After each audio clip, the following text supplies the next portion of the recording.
OK, bonjour tout le monde.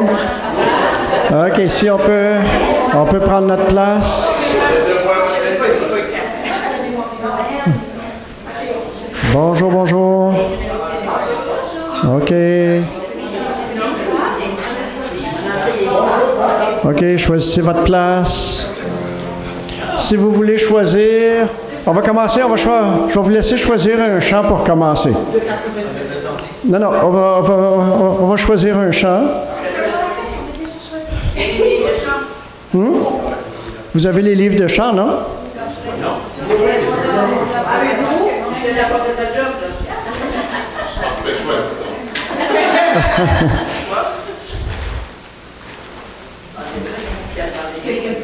Seulement que le pasteur ne peut pas chanter tout seul, il y a une fille page 31.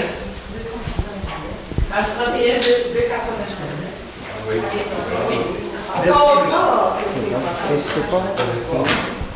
C'est le chanteur qui choisit le joueur qui fait.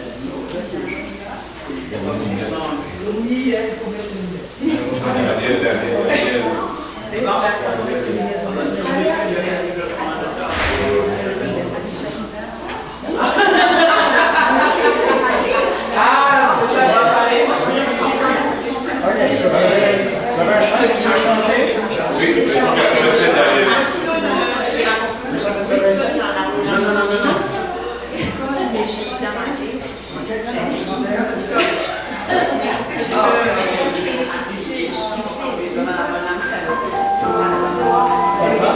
Ça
fois de plus, je souhaite la bienvenue à tout le monde.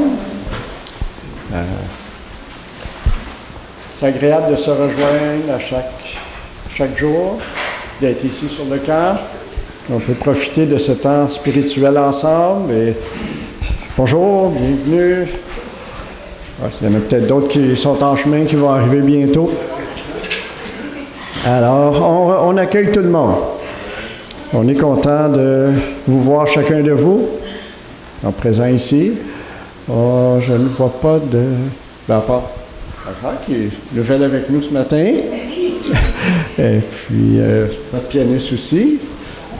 C'est quoi ton nom? Dave. Dave. Ah, OK. Il sert à baisser la moyenne d'âge. Oui, c'est sûr. Moyenne d'âge est pas mal élevée. Hein? Le bébé, ouais. OK, alors avant de commencer, on va faire une prière. Notre Père qui es aux cieux, on se présente devant toi ce matin pour t'adorer. Ce n'est pas le sabbat, mais on peut t'adorer jour après jour. On veut te rendre gloire et c'est le camp meeting, c'est un temps spécial dans l'année.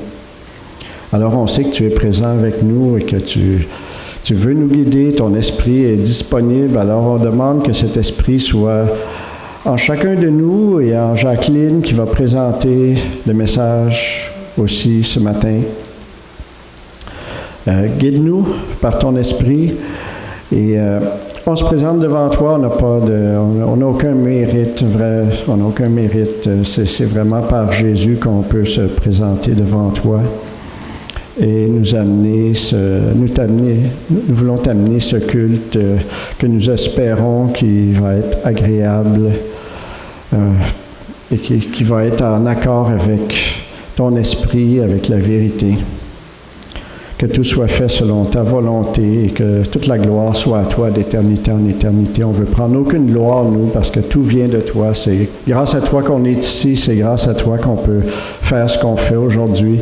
C'est grâce à toi qu'on a ta parole jusqu'à maintenant entre nos mains. Tu as tout fait au cours de toute l'histoire de l'humanité pour qu'on en arrive là.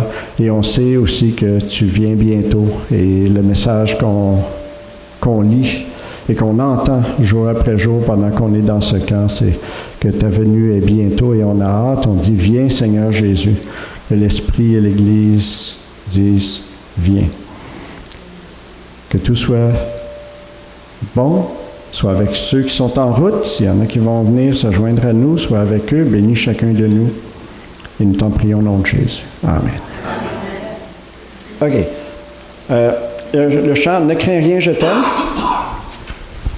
Ne crains rien, je t'aime. Je ne sais pas si c'est dans le guide. Mais là, on va avoir les paroles à l'écran.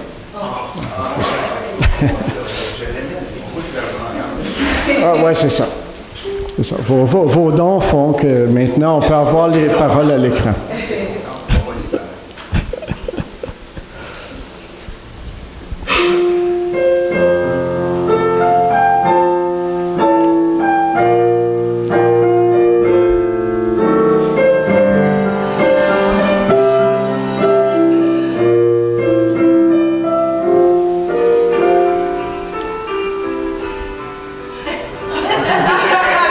Ne crains rien, je t'aime. You can follow. Je suis avec toi. Promesse suprême qui soutient ma foi. La sombre vallée, la pluie de terreur, l'âme consolée. Je marche avec mon sauveur, non, jamais tout seul, non, jamais tout seul. Jésus, mon sauveur, me garde, jamais ne me laisse seul, non, jamais tout seul, non, jamais tout seul. Jésus, mon sauveur, me garde, je ne suis jamais tout seul. L'aube matinale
Maintenant, notre chant thème, Debout sur les promesses.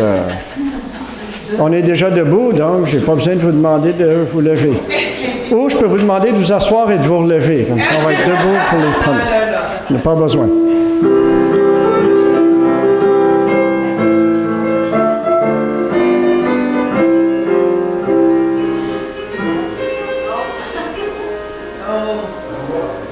Debout sur les promesses de Christ, mon roi, qu'à travers les âges sa louange soit. Je chante et j'aborde, je loue et je crois. Debout sur les promesses de Dieu, debout sur les promesses de me soutiennent. Je tiens ferme dans la liberté.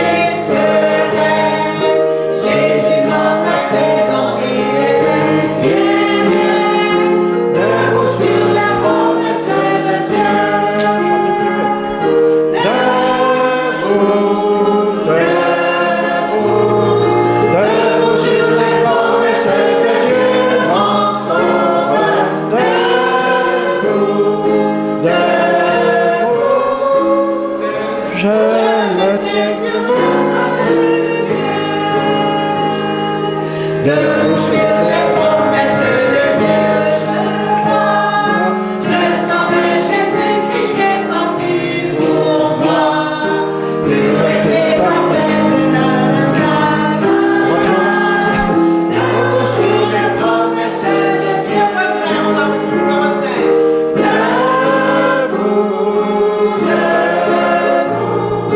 debout sur les promesses de Dieu, mon sauveur.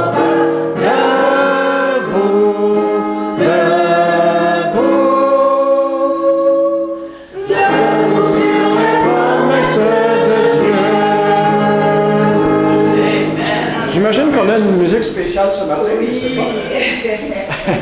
Alors,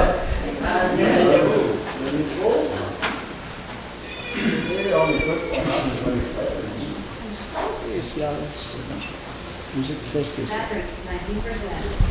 En français. Bonjour tout le monde. C'est avec plaisir que... Merci pour l'invitation.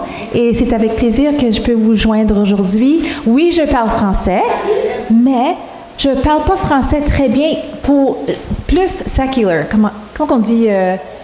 Parce que j'ai travaillé en français, puis je ne parle pas des paroles spirituelles. Alors des fois, je cherche les mots pour m'exprimer avec les choses de la Bible, comprends-tu? Alors, je n'étais pas capable de chanter cette chanson en français. Je m'excuse, mais je vais faire mon mieux de le chanter d'une façon que vous pouvez comprendre. Alors, OK.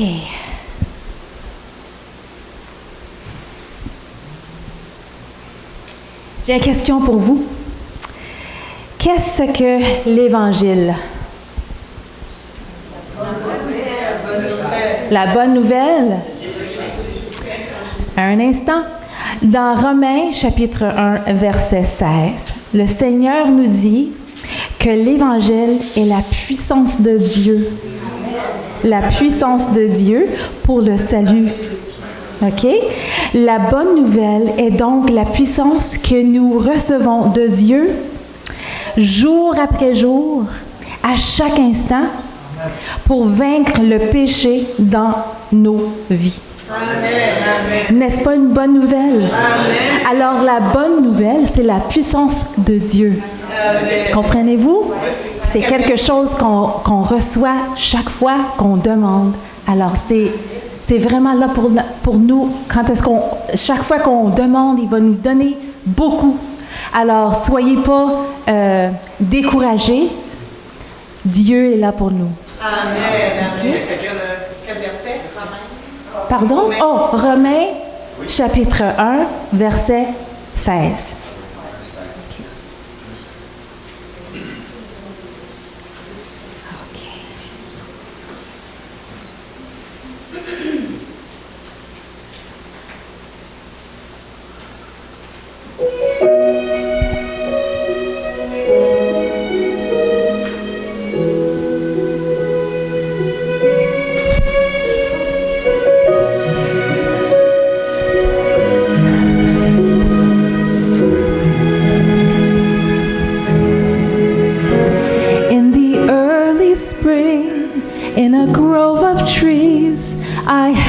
had knelt down to pray.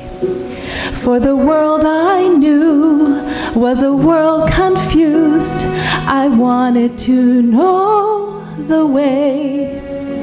Then a pillar of light descended, and the Father and Son appeared. When they spoke my name on that blessed day, my whole world changed. Now there is more light to shine in the dark, and more hope to fill every heart, more true to know God is there, and He will answer my high prayers, more peace and strength in the storm, and more power for sins that are known, more faith to lead me closer to Jesus, my Lord. All because my gospel was restored.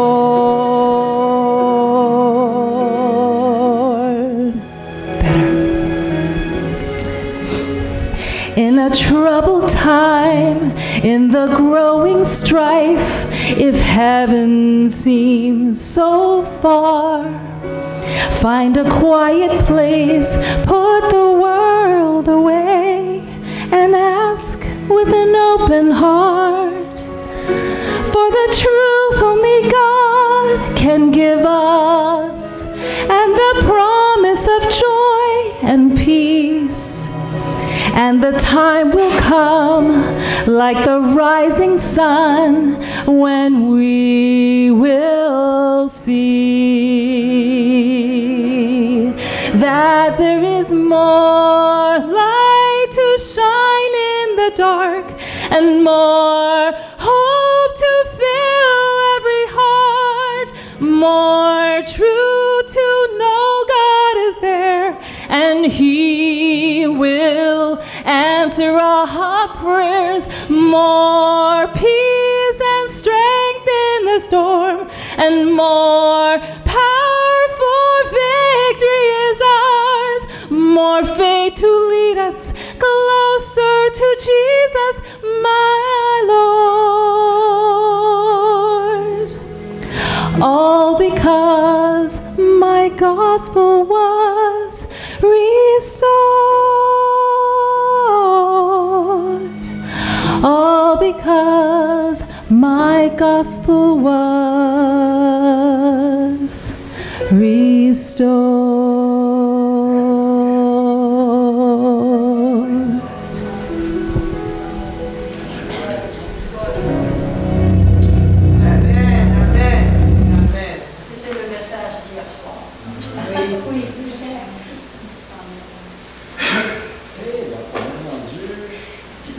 Du jour. On va passer la parole à Jacqueline. Merci beaucoup, chers amis. Bonjour. Je dois utiliser le micro aujourd'hui. Comme d'habitude, je vais demander un petit service. Est-ce qu'on peut me rendre un petit service pour rejoindre ma grande classe ici? C'est possible? Si vous êtes confortable, allez rester là. Vous êtes confortable? Ok, parfait. Parfait. Il n'y a pas de problème. Le micro? Ok. Peut-être que je ne fais pas vous regarder aussi souvent que je regarde ces gens-là. C'est pas parce que je les aime beaucoup plus, hein? Non. Non, pas du tout là, pas du tout. Ils sont plus nombreux. Ouais. Je pense que jusqu'à la fin, il va y avoir du monde qui va remplir les... J'avais pas pensé à ça. C'est comme ça à l'école de savoir. Il y a quelques personnes et après ça, Parfait. Avez-vous passé une bonne nuit? Oui. Avez-vous bien mangé ce matin? Oui. Vous en êtes sûr? Oui. Est-ce que vous en êtes sûrs? Vous avez bien mangé? Oui. Ok, chers amis, bonjour. Bonjour. Ok, là maintenant je comprends. Je vois que vous avez bien mangé. Je suis vraiment très contente d'être avec vous cette semaine pour pouvoir étudier la Bible. Est-ce que jusqu'à présent, vous voyez la puissance que renferme la parole de Dieu? Jusqu'à présent, ça va? Jusqu'à présent, ça va par la grâce de Dieu. Donc, cette semaine, pour ce camp, nous sommes en train d'étudier... Quoi encore? J'ai oublié. Ah, l'Apocalypse, ok. Ok. Exactement. Donc, l'Apocalypse, c'est quoi encore la définition de l'Apocalypse? Révélation. Révélation de Jésus-Christ. Si on lit l'Apocalypse et qu'on ne voit pas Jésus-Christ, quel est le problème? On lit mal. Voilà. C'est la réponse la plus simple. Parce que c'est la révélation de Jésus-Christ. Et j'avais dit que c'est dans le seul livre de la Bible où on trouve autant de titres de Jésus-Christ. Allez, quelques titres de Jésus-Christ. Parce que moi, écoutez, le chapitre que j'aime, c'est de l'Apocalypse, chapitre 1er, chapitre 4, chapitre 5. Extraordinaire. Donc, quelques titres de Jésus au chapitre 1er. Vous pouvez regarder un petit peu. Je vais pas me fâcher en tant que prof pour voir que vous n'avez pas tout mémorisé. Il n'y a pas de problème. Le premier et le dernier. Un autre titre. L'alpha et l'oméga. C'est quoi encore? Parce que moi, j'ai de bons théologiens avec moi dans ma classe. L'alpha et l'oméga. Le premier et le dernier. C'est quoi encore cette figure de style qu'on utilise? Oui. Oui, il est éternel. Mais j'avais dit un mot. Est-ce que vous vous rappelez de ce petit mot-là? C'est une comparaison. Oui, après. Non. Ça commence par un M. M-E. R. I. S. M-E. Mérisme. Mary, ah oui. Quand on a les deux extrêmes, quand on prend deux extrêmes pour expliquer toute une totalité. Parce qu'on ne peut pas rester pour citer tout ce qu'il y a, n'est-ce pas? Quand on dit que Dieu créa les cieux et... OK.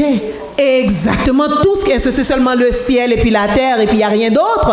Non, c'est cette figure de style. Le premier et le dernier. L'alpha, la première lettre de l'alphabet grec, et l'oméga, la dernière lettre. Donc c'est comme si on dirait aujourd'hui pour notre langue française, Jésus est A et Z. Oh, on ne connaît même pas l'alphabet.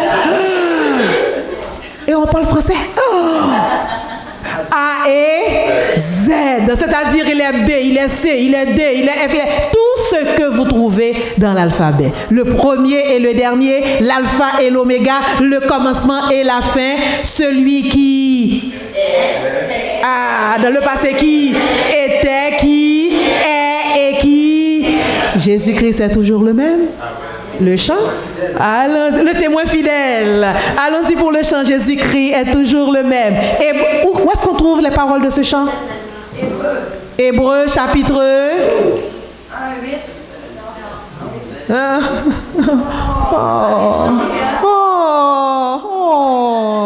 Maintenant, si je dois reprendre le verset, on doit me payer là. Non. On ne fait pas tout ça gratuitement là, comme ça là. 13. Ou verset 8. Hébreux 13, 8. Exactement, super.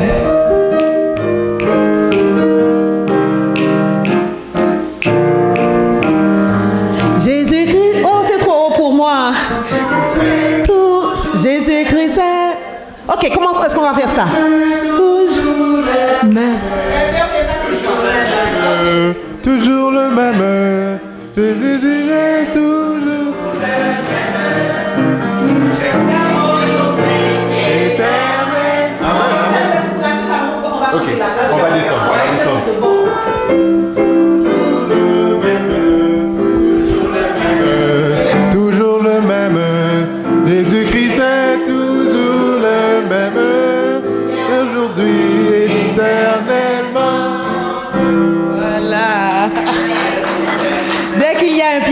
musiciens, moi je passe le micro. J'ai pas ce don-là. Regardez pour la semaine. Let us pray. Prions. Éternel, notre Dieu, notre Père, nous te remercions pour le privilège que tu nous donnes d'avoir en main ta parole. Nous ne pouvons pas dire, Seigneur, que nous ne savons pas ce que tu veux de nous parce que nous avons ta parole. Nous aimerions seulement, Seigneur, te demander en ce moment de nous ouvrir l'intelligence, de permettre que nous puissions comprendre ce que tu dis dans cette parole et surtout, Seigneur, que tu nous donnes la force de l'appliquer parce que nous ne pouvons pas appliquer ces choses par nous-mêmes. Viens, Seigneur, au milieu de nous et que ta présence se fasse sentir dans le cœur de chaque personne ici présente. Au nom de Jésus. Amen. Donc nous sommes au 1er siècle. Nous sommes sur l'île de Patmos avec Jean. Et vous savez que Jean, il était le plus jeune des disciples, des apôtres. On est aux environs de l'année 81 à 86. On n'a pas de date précise. Et Jean est sur l'île de Patmos, là où on avait l'habitude d'envoyer les criminels de l'Empire romain. Mais il est là, non pas parce qu'il a désobéi à des lois civiles, mais c'est parce qu'il a gardé la foi. Donc il le dit bien qu'il est sur l'île de Patmos à cause du témoignage de Jésus. Et là, il a cette vision extraordinaire de Jésus glorifié. Et ce Jésus lui dit d'écrire à cette église. Et j'ai dit hier que cette église était comme en demi-cercle, n'est-ce pas? Et la position de ces églises par rapport à l'île de Patmos, c'est comme un chandelier. Et la première église qu'on trouve, c'est l'église de Jean. Et l'église s'appelle Éphèse. Il y a quelque chose dont il faut se souvenir, les amis, quand on écoute la parole de Dieu, quand Dieu nous parle. C'est que Dieu connaît les profondeurs de notre cœur. Il ne reste pas seulement à la surface. Il va jusqu'au profond de nous et peut nous révéler des choses dont nous n'avons même pas conscience.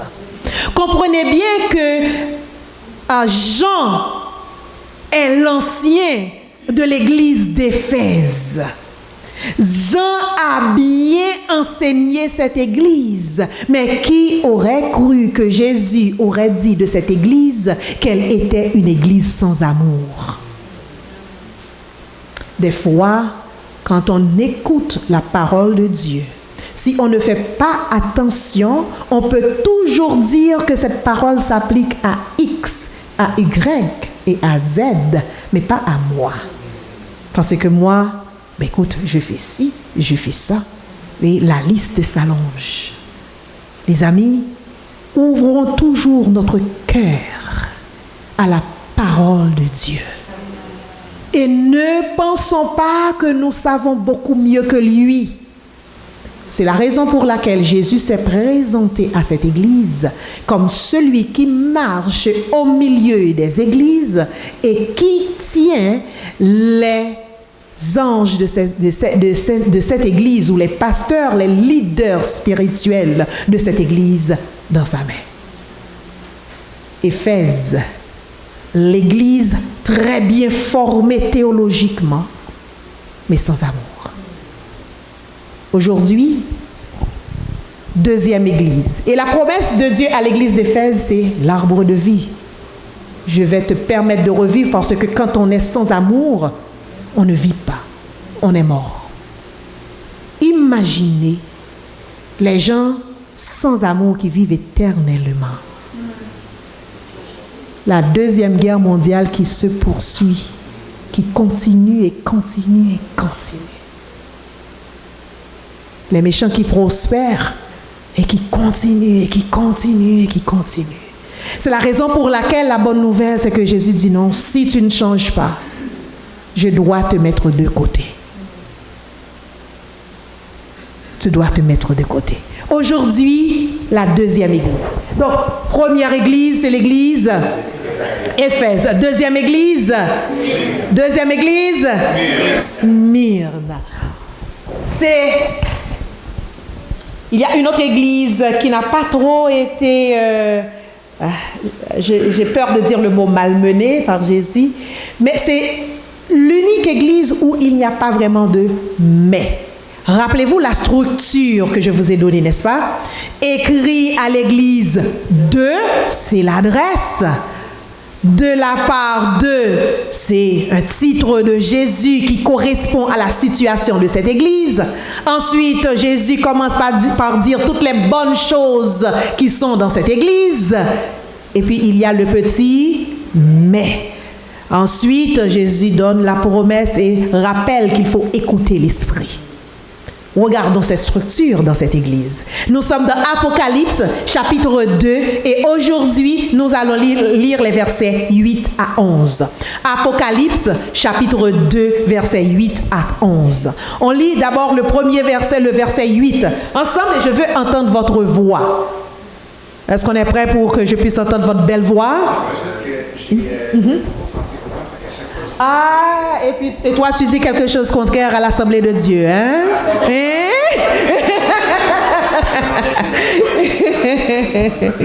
Ouais. On peut se mettre ensemble. Ok, parfait. Mais c'est une bonne traduction. Rappelez-vous que je peux faire 1 minute d'enseignement en dehors de l'Apocalypse? Ok. La Bible a été écrite, l'Ancien Testament, c'est en hébreu, le Nouveau Testament en grec. Donc, c'est-à-dire, vous avez une Bible traduite. OK? On s'entend bien. On a une Bible traduite. Toute traduction est une lecture. C'est une compréhension d'un texte. C'est la raison pour laquelle, si je prends 2 traducteurs ici qui sont en train de traduire en anglais, les 2 vont traduire, mais pas exactement avec les mêmes mots. C'est une compréhension. Et on utilise ses propres mots pour exprimer ce qu'on a compris de la langue originale. Est-ce que c'est pas vrai? Exactement. Notre traductrice est là, elle le sait. Maintenant, qu'est-ce qui se passe avec la Bible? Étant donné que ça a pris des années avant de s'écrire et les 2 langues principales de la Bible sont des langues entre guillemets mortes. Donc, c'est un petit peu plus difficile pour nous d'apprendre ces langues-là, pour que tout le monde apprenne ces langues. Donc, Dieu a donné cette possibilité à des docteurs en théologie de traduire. Vous pouvez être habitué à une seule version. Moi, je lis souvent dans la version Louis II. Mais il y a d'autres versions de la Bible. Quand vous lisez un texte et qu'il y a des mots qui paraissent un petit peu difficiles, que vous n'arrivez pas à comprendre, lisez dans une autre version. Donc, si vous lisez dans 3 ou 4 versions, vous allez pouvoir comparer comment est-ce que ça a été traduit et par la grâce de Dieu, par son esprit, vous allez tirer quelque chose de plus profond. Est-ce que c'est beau? Donc, il a la version de... C'est quelle version que tu as? OK, donc il a cette version. Et bien sûr, les mots sont différents. OK? Exactement. Seulement, la chose à laquelle il faut faire attention quand on lit plusieurs versions, c'est qu'il y a des versions qui sont vraiment des paraphrases. Donc, qui dilue vraiment le sens. La version en anglais que je connais, qui est vraiment une sorte de paraphrase, c'est très beau, mais des fois, c'est The Messenger. OK? Ça ne veut pas dire que c'est une mauvaise Bible. Hein? OK, bon, je ferme cette parenthèse-là, ce n'était pas de notre étude. Come on. OK, extra. OK, allons-y. Nous retournons dans notre étude, Apocalypse, chapitre 2, versets 8 à 11, et on lit ensemble le premier verset. Allons-y ensemble, chers frères et sœurs. Écrit à l'ange, voici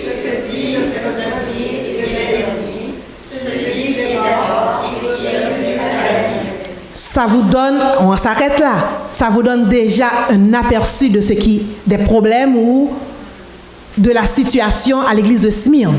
Regardez bien, il dit écrit à l'ange, écrit au pasteur, écrit au leader spirituel de cette église. L'église s'appelle Smyrne. Et l'église de Smyrne se trouve bien sûr dans la ville qui s'appelait Smyrne. Et c'est la ville qu'on trouve toute juste après la ville d'Éphèse. Et dans cette ville-là, regardez bien les amis, je vous ai dit dès le début qu'il faut toujours retourner au 1er siècle pour pouvoir comprendre la situation. On est à Smyrne. Smyrne est appelée, selon les historiens, la perle de l'Asie.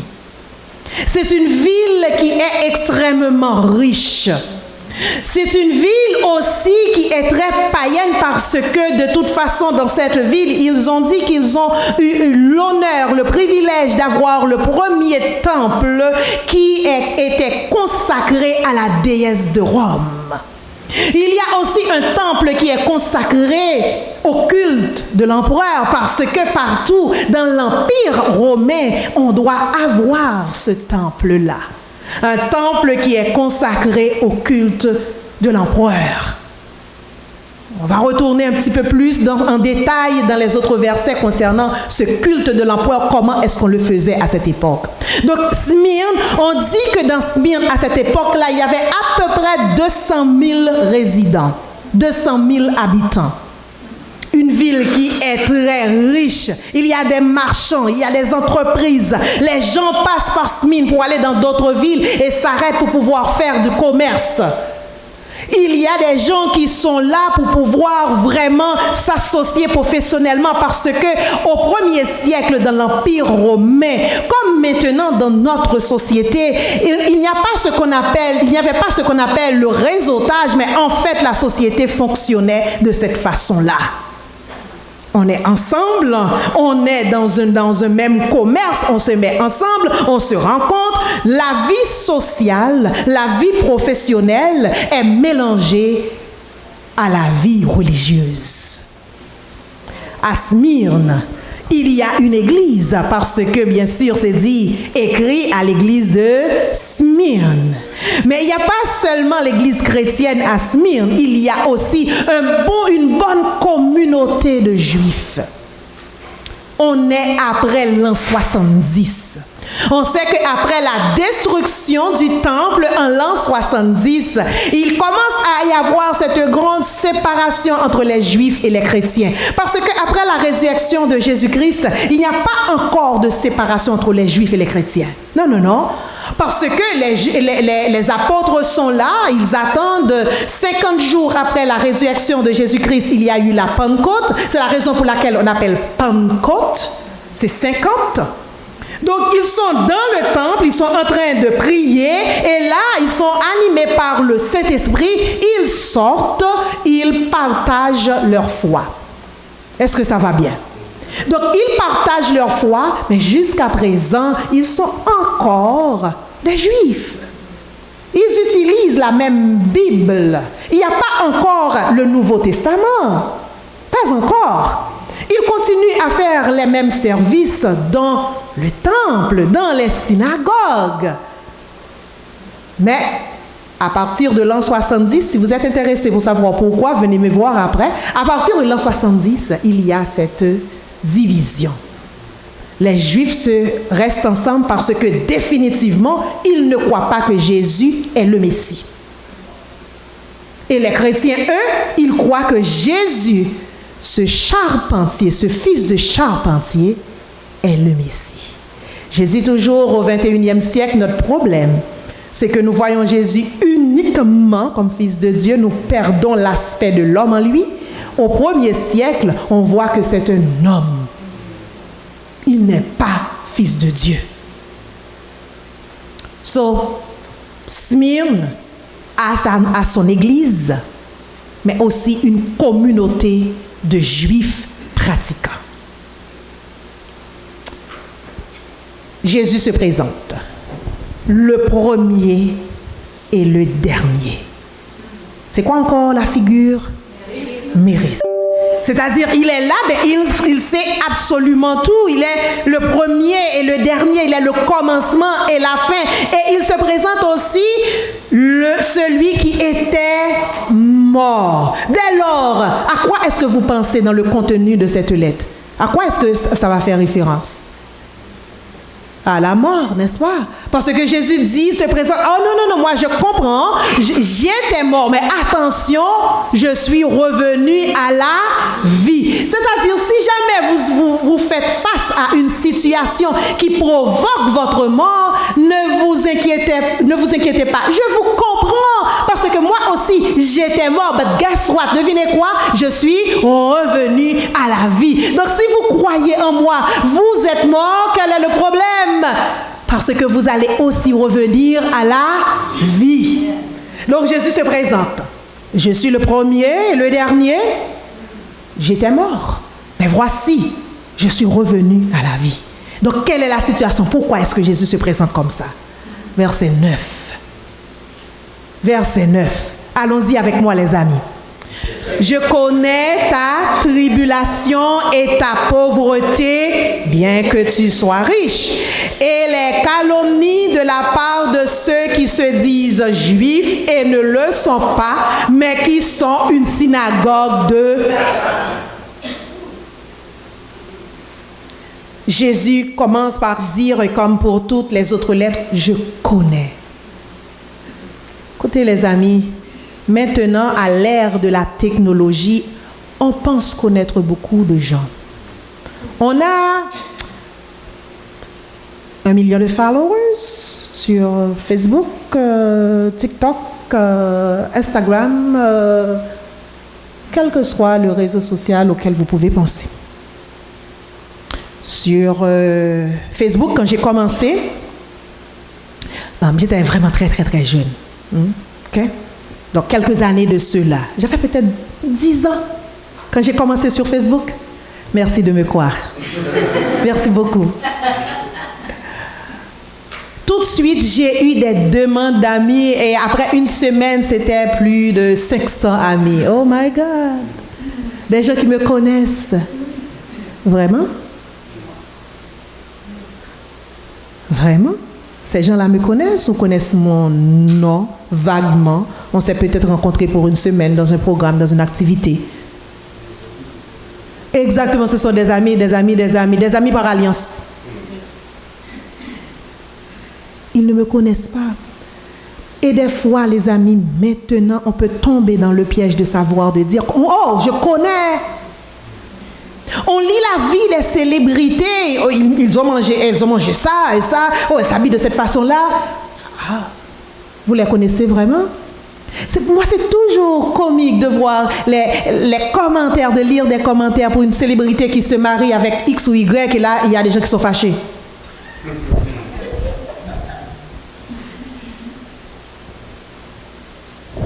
En tout cas, je m'arrête là parce que je me calme.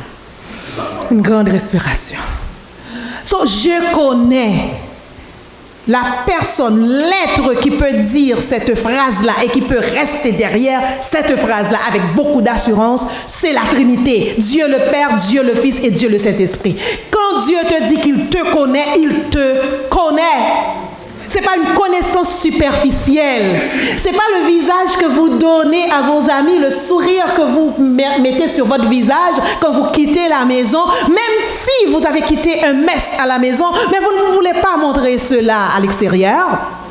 Vous avez votre visage de sabbat matin. How are you? Comment ça va, ma sœur? Mais vous savez que dans votre cœur, Jésus dit qu'il vous connaît, les amis. Et quand il vous connaît, ça ne veut pas dire non plus qu'il vous rejette et qu'il va raconter ce qu'il sait de vous à quelqu'un d'autre. Non? Pas du tout. Donc Jésus dit à cette église, je connais, mais je connais quoi? Ta tribulation et ta pauvreté. J'ai dit que dans la ville de Smyrne, c'est une ville riche, n'est-ce pas? Et pourtant, on a maintenant une église qui est pauvre. Comment est-ce que ça se fait? Mais ça ne convient pas, Seigneur, s'il te plaît, ça ne convient pas à ma vision de la théologie qui dit que dès que tu es avec moi, je vais tout avoir. La théologie de la prospérité. Comment dans une ville riche, il y a une église, l'église de Dieu, l'église que Jésus a versé son sang. Et Jésus dit de cette église, je connais ta tribulation et ta pauvreté. On retourne donc dans la situation de Smyrne du 1er siècle. Smyrne, une ville qui est très riche. Mais attention, pour pouvoir exercer sa profession, il faut avoir ce qu'on peut appeler un petit certificat. Le petit certificat, c'est le petit certificat qu'on te donne quand tu vas une fois par année, seulement une fois. Tu vas au temple réservé à l'empereur, tu brûles de l'encens, parce que l'empereur est un dieu, et puis après, on te donne ton certificat. Là maintenant, tu peux participer à toutes les associations professionnelles, tu as des contacts, il n'y a pas de problème. Deuxième situation de l'église de Smyrne, il y a cette communauté juive.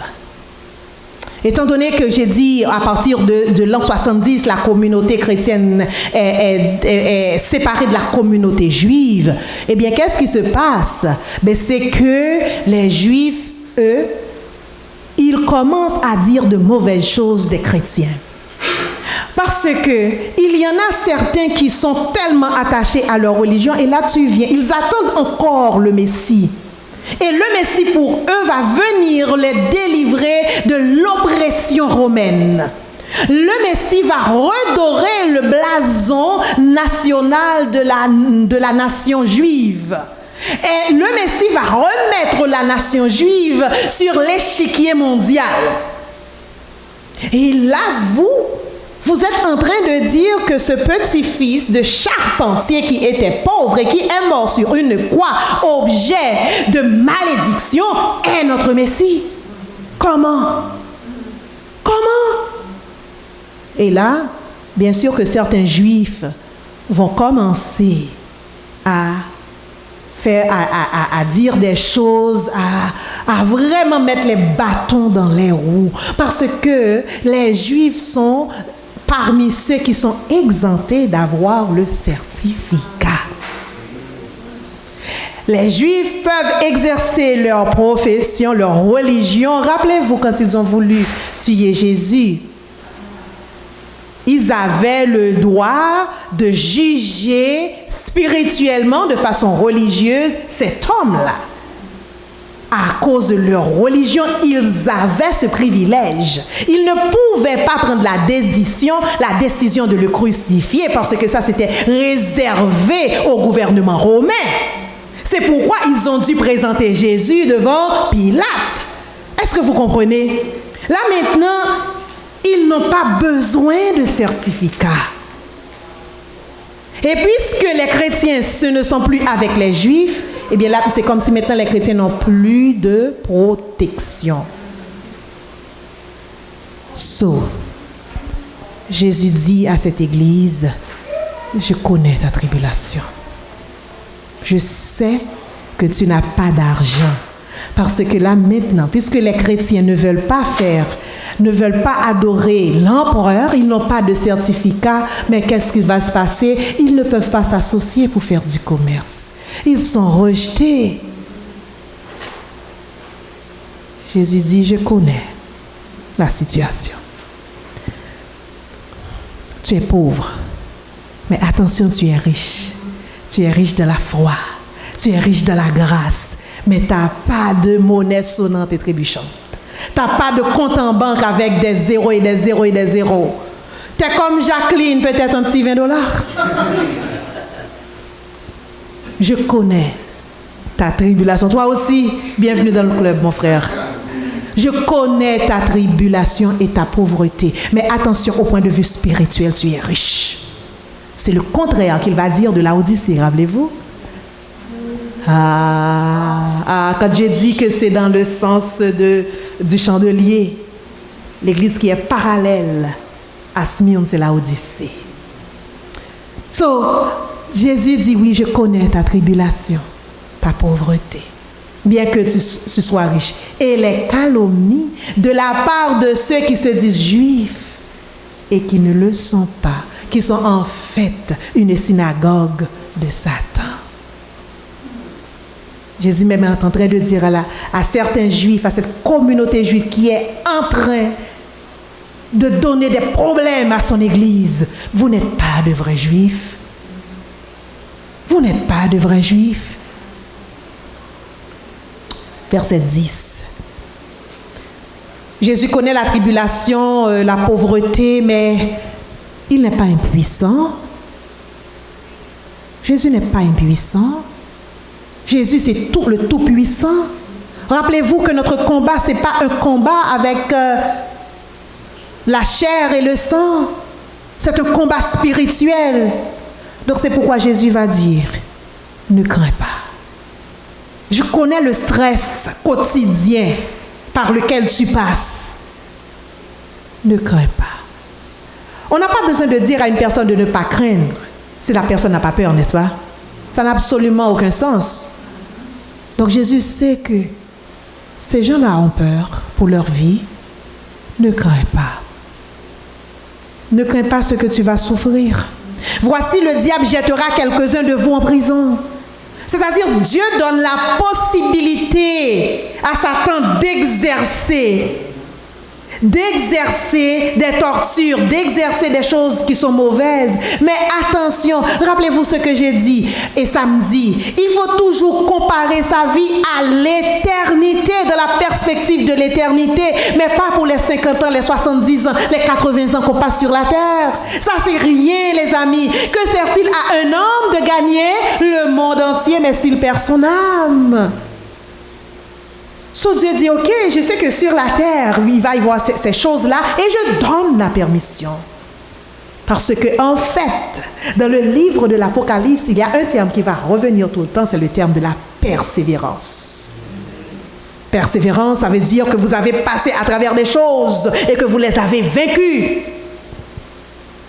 So Jésus dit, oui, le diable jettera quelques-uns de vous en prison. Pourquoi? Afin que vous soyez éprouvés. Donc, des fois, nous passons à travers des situations difficiles, c'est pour éprouver notre foi. Ce n'est pas que Dieu ne nous aime pas ou que Satan a un grand pouvoir ou bien que Dieu m'a abandonné. Mais non, les amis, ne voyez pas les situations quotidiennes de cette façon-là. Voyez vos situations quotidiennes à travers les yeux de Dieu. Il a un but pour nous. Il a un objectif pour nous. Il ne nous laisse pas. Il connaît la situation de chaque personne. Ce que vous ne dites pas à vos enfants, ce que vous ne dites pas à vos époux, ce que vous ne dites pas à vos meilleurs amis, Jésus est au courant.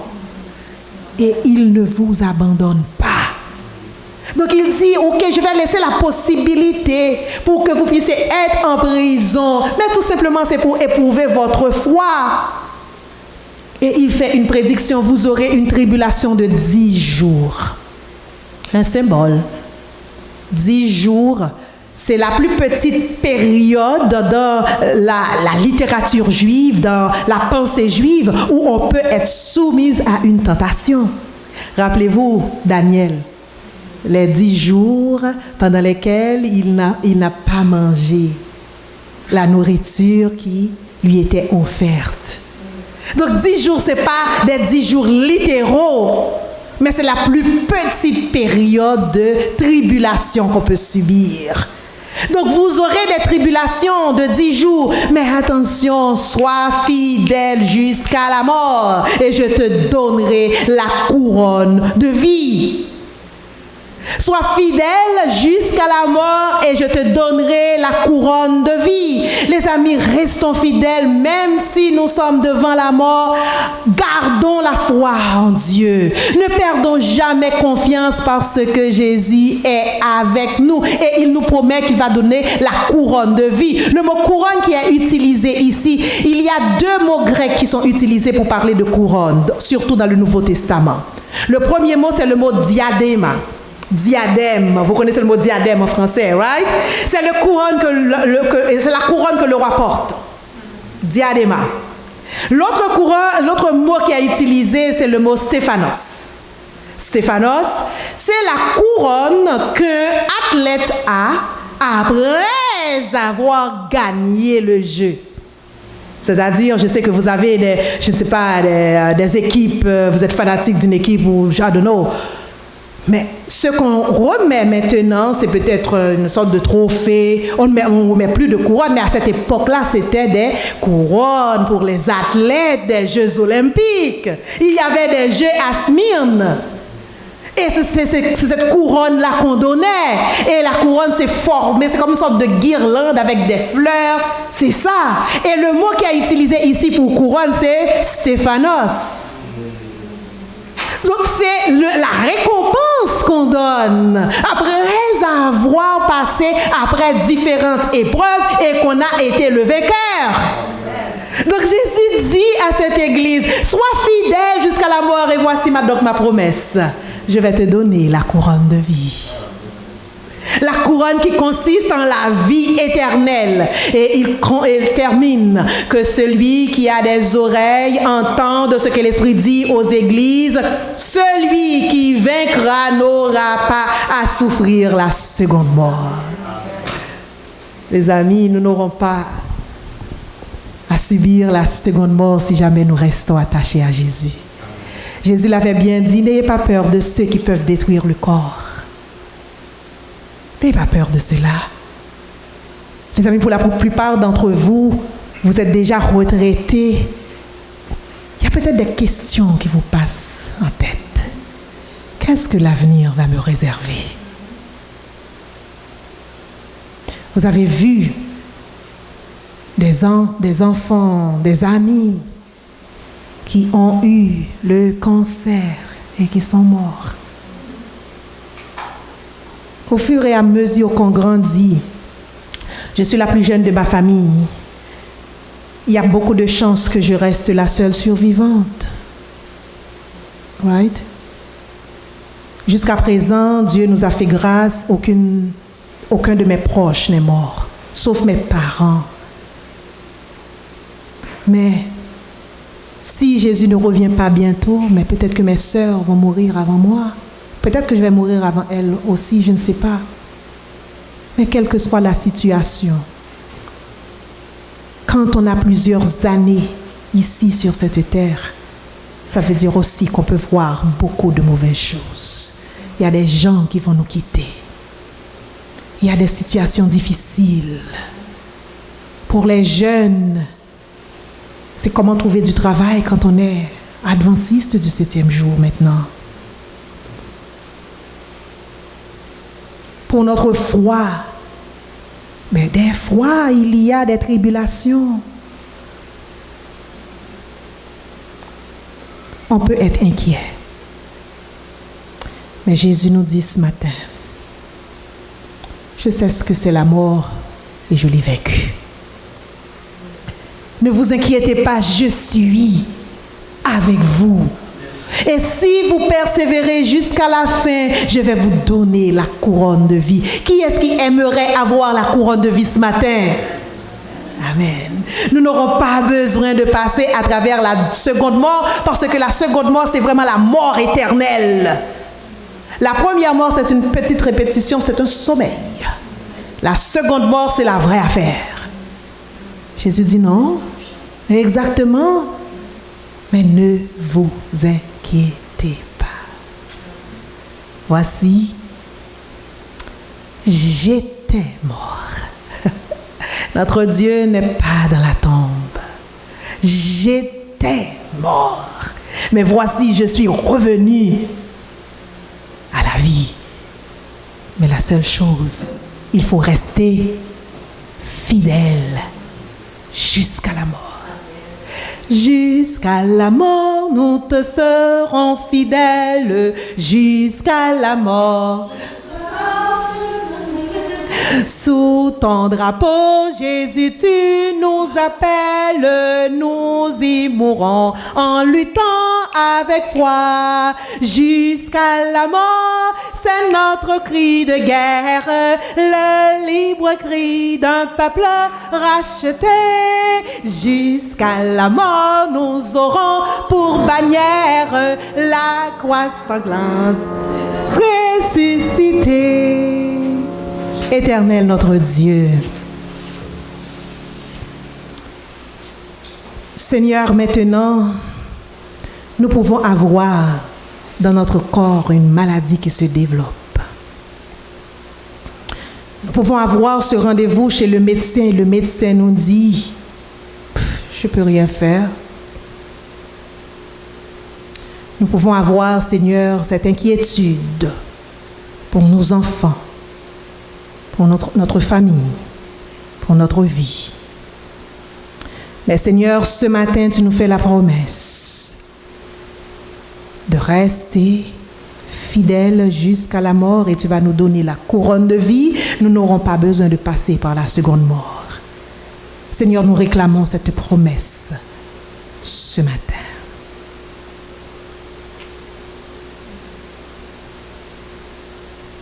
Chaque cœur tourné vers toi. Chaque esprit en communion avec toi ce matin te demande, s'il te plaît Seigneur, accomplis ta promesse. Seigneur, nous ne voulons pas passer par la seconde mort. Que nous soyons vivants à ton retour ou non, nous voulons nous réveiller, nous voulons aller vivre éternellement avec toi et avoir cette couronne de vie. Seigneur, s'il te plaît, humblement devant toi, ton Église te demande d'accomplir ta promesse. Donne-nous, Seigneur, la couronne de vie. En attendant, Seigneur, que nous puissions te voir sur les nuées des cieux et t'accueillir, nous te demandons, Seigneur, d'effacer dans nos cœurs toute frayeur, toute inquiétude. Que nous puissions regarder la vie à travers les yeux à toi. Que nous puissions, Seigneur, mettre notre confiance en toi et en toi seul. Seigneur, bénis ton peuple. Accomplis ta promesse. Et que ton nom soit glorifié dès maintenant et pour l'éternité. Amen. Que le Seigneur